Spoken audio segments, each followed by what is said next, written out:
আজকে আজকে তৃণমূল কংগ্রেসের যে কর্মী সভা হয়েছে আরামবাগ রবীন্দ্র ভবন হলে, কর্মীদের মধ্যে যে অনৈক্য রয়েছে, যে দ্বন্দ্ব রয়েছে, যে দূরত্ব রয়েছে, সেটা ঘোচানোর জন্যই কিন্তু আজকে মূলত এই কর্মী সভা যেটা বলা হচ্ছিল।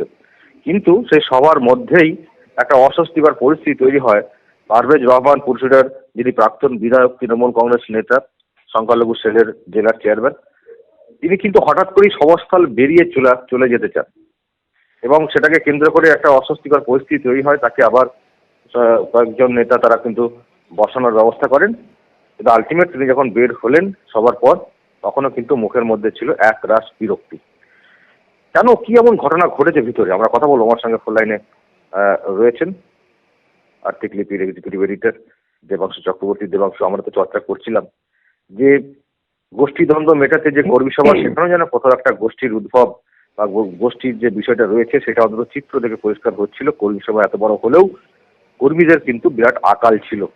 অন্য সময় কর্মী সভা হলে যেরকম গমগম করতো রবীন্দ্রমের ভিতর এবং বাইরে, ভিতরে লোকজন থাকলেও বাইরে কিন্তু সেরকম আর খুব একটা লোকজন দেখিনি। আর এই যে খবরটা পাওয়া যাচ্ছে যে ভিতরে এরকম একটা পরিস্থিতি তৈরি হয়েছিল, কি খবর পাওয়া যাচ্ছে? দেখো, আমাদের যেটা ফোন করে অনেকেই আমাদের সংবাদপত্রের অফিসে জানিয়েছেন এবং সেটা তারা নাম প্রকাশে অনিচ্ছুক, তারা নামও প্রকাশ করতে চাননি এবং সেভাবে বলতেও চাননি।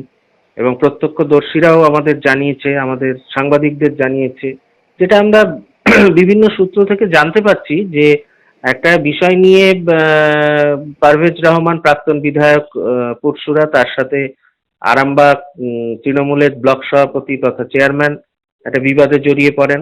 সেটা যেহেতু কর্মী সভার রবীন্দ্র ভবনের ভেতরে একবারে রুদ্ধদ্বার বৈঠকের মধ্যে হয়েছে, সেহেতু মানে সাংবাদিক বলো বা বাইরের কেউ এগুলো মানে প্রত্যক্ষভাবে দেখতে পায়নি বা জানতেও পারেনি।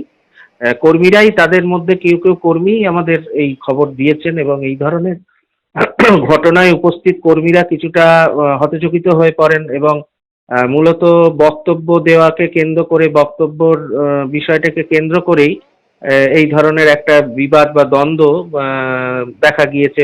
কর্মীদের মতামত অনুযায়ী তাদের বক্তব্য হচ্ছে ডক্টর নুরুজ্জামান, যিনি বর্তমানে পুরসুরার বিধায়ক, তার এবং প্রাক্তন বিধায়ক পারভেজ রহমান, দুজনের কে আগে বক্তব্য রাখবেন বা এই ধরনের কোনো একটা ঘটনায় হঠাৎই উত্তেজনা ছড়ায় এবং পারভেজ বাবু ব্যাপারটায় অসন্তোষ প্রকাশ করেন এবং এই ব্যাপারে তিনি সরাসরি ব্লক সভাপতি স্বপন নন্দীর দিকে আঙুল তোলেন এবং তার মানে কর্মীদের বক্তব্য অনুযায়ী তিনি কিছুটা অসন্তুষ্ট হয়ে সভাস্থল ছেড়ে বেরিয়ে যেতে চান। সেই সময় যারা নেতৃত্ব ছিলেন তারা তাকে যথেষ্ট করে তার অভিমান বা ক্ষোভ যেটা হয়েছে সেটা মুছে ফেলে তাকে ওখানে থাকতে বলেন এবং যাতে সভাস্থলে উনি থেকে সভা শেষ পর্যন্ত থাকেন সেই জন্য অনুরোধ করেন। এইটুকুই আমরা পেয়েছি ঘটনা, মানে খবর যতটুকু আমরা কর্মীদের মারফত পেয়েছি, কারণ তুমি জানো আজকে সাংবাদিকদের ভেতরে ঢুকতে দেওয়া হয়নি এবং রুদ্ধদ্বার বৈঠক হয়েছে। একেবারেই, এবং সেই তার মধ্য থেকেই খবরগুলো ভেসে আসছে যে কি আজকে হয়েছে।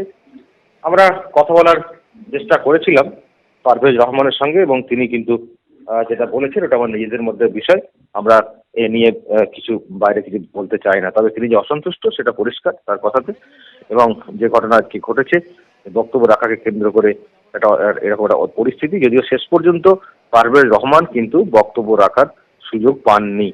ডক্টর এম নুরুজ্জামান বক্তব্য রাখেন এবং শেষে অন্যরা সুযোগ পেলেও পারভেজ রহমানকে সুযোগ দেওয়া হয়নি, এমনটা মনে করা হচ্ছে বা অনেকে বলছেন, বিশেষ করে তার ঘনিষ্ঠরা।